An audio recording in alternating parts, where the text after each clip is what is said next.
Good morning. The scripture reading this morning is from Psalm 126.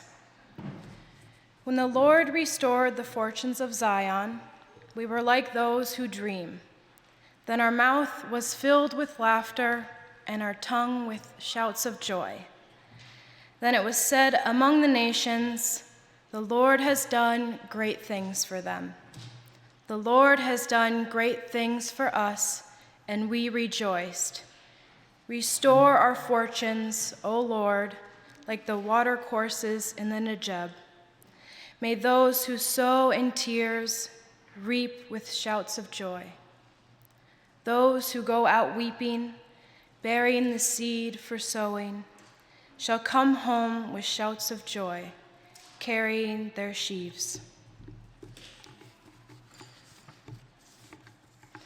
For those of you who do not know me, my name is Faeth, and I am a senior at Stillwater Area High School.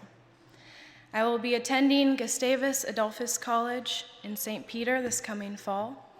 My plan is to pursue a career in medicine. I am honored to have been asked to share my message with you this morning. All of us have endured some of the hardest times these past few years that we perhaps will ever have to face. The pandemic has not only changed the way the world runs, but it has changed the way in which we do almost everything. We have conquered Zoom, social distancing, long-distance learning, but most importantly, we have conquered change. Change has been the focus of a couple of recent sermons, so I thought I might offer my perspective, a young person's perspective. Now, I have never been a fan of change, and if you ask my family, I may not be the most fun to be around when things are quickly changed. There were even times as a child when someone would switch around the furniture in my house, and I would be so distraught over it. Of course, it can be difficult to adapt to ongoing changes in one's life, and it is a common trait to resist change. However, with the way the world shut down so abruptly in 2020, I had no choice but to accept the change coming my way, along with every other person in the world, and it was really difficult. Suddenly, school became completely remote, and most of our teachers had no idea what they were doing. We weren't able to meet in person for anything, see our family and our friends, and know the feeling of community for quite a long time. And everyone was afraid of things they couldn't name because we had no idea what the word pandemic meant or what kind of destruction the COVID virus might cause. Yet, here we are, having persevered, together again, and it feels amazing, doesn't it? Psalm 126 says, "Then our mouth was filled with laughter, and our tongue with shouts of joy. Then it was said among the nations, the Lord has done great things for them." These are my exact feelings when I stand here before you, seeing the change and growth we have all faced through the pandemic. Now, change without resilience is rare. I myself know resilience well, having to face through a father's death, work through multiple health issues, and navigate a pandemic before the age of 18 is too much for anyone to bear alone. And I can honestly say I would not have gotten through what I have without every person in my life. And a majority of those people are from this church community. Plymouth is a very special place, and it would not be without every single person who has shown up and contributed their gifts to this community. I have been going to church since I was 6 weeks old, the day I was baptized.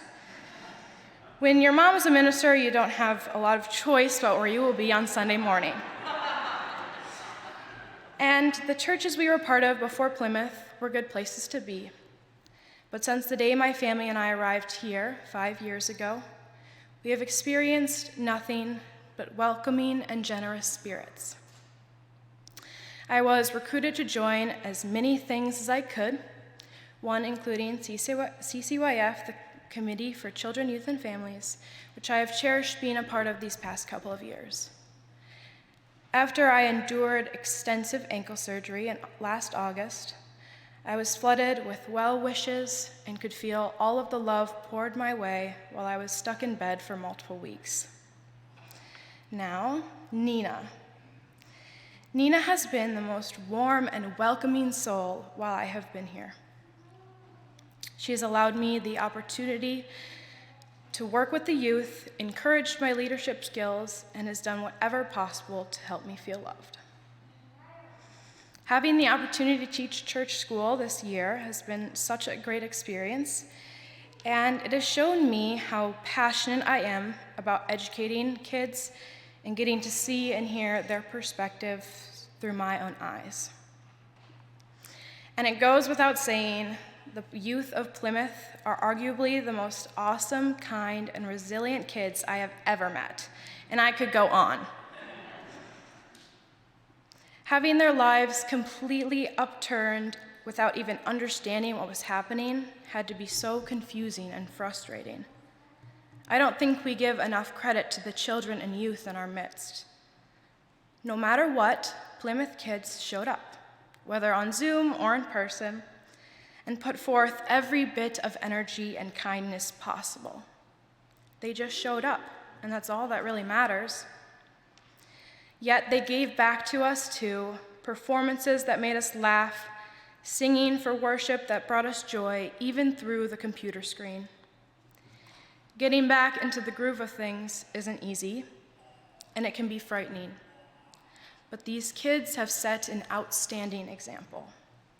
So please, listen to them, to us, and be open to learn, be open to change.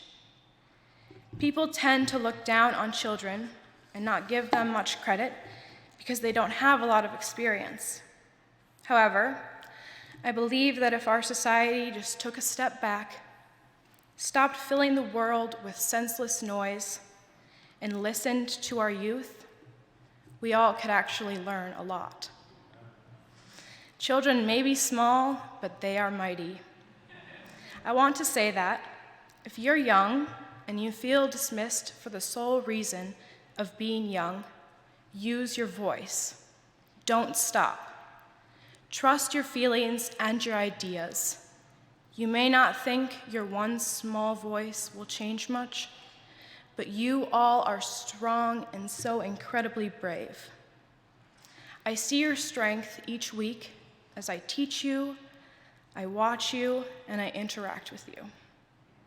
Here at Plymouth, we need to model to the world what things can look like when we let children take the lead. Then just see how much can be changed. For change, even though frightening to some, especially me, can be a great thing. I cannot wait to see what the future of these amazing kids holds. I have been incredibly grateful for all of my experiences here at Plymouth for the last 5 years, and the joys I have felt here are some that will stay with me for the rest of my life. My hope is that the people of Plymouth will continue to empower and nurture the youth here just as you have loved and nurtured me. It makes a difference. It matters. Plymouth is a safe space where children, youth, and adults can be who God has made them to be. And there aren't many safe spaces like this in the world. You help to foster resilience, and this community creates change makers and justice seekers. If a pandemic won't stop that, nothing can. Thank you.